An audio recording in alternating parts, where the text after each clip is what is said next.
wanted to look at or try and get some answer to this question about never again and whether we've learned our lessons going forward.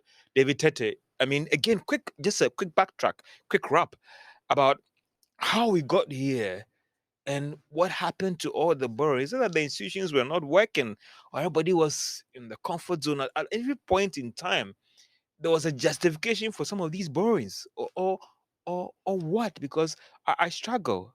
Yes, we are complaining about borrowing too much, but for you as an independent analyst, how did we get here?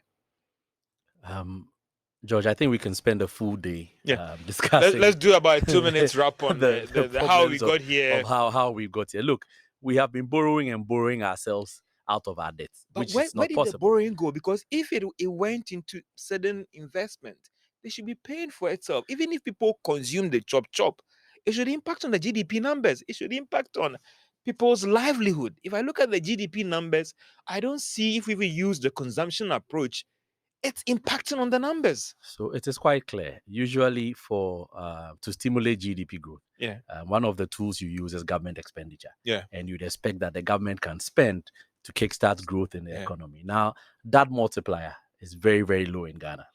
Right, that multiplier is clearly very low. Mm, So government expenditure clearly has not gone into productive areas that has pushed our GDP. mm, So that is quite clear. Now, if you look at in the last few years, our budgets, mm, we have mainly been borrowing and using it to settle our debt, extending the yield curve, and borrowing, issuing bigger sums of euro bonds just to settle debt. mm, So we have not made significant investments into productive sectors in the mm, country. mm. So that is quite clear. Doc, let me come to you. The bit about the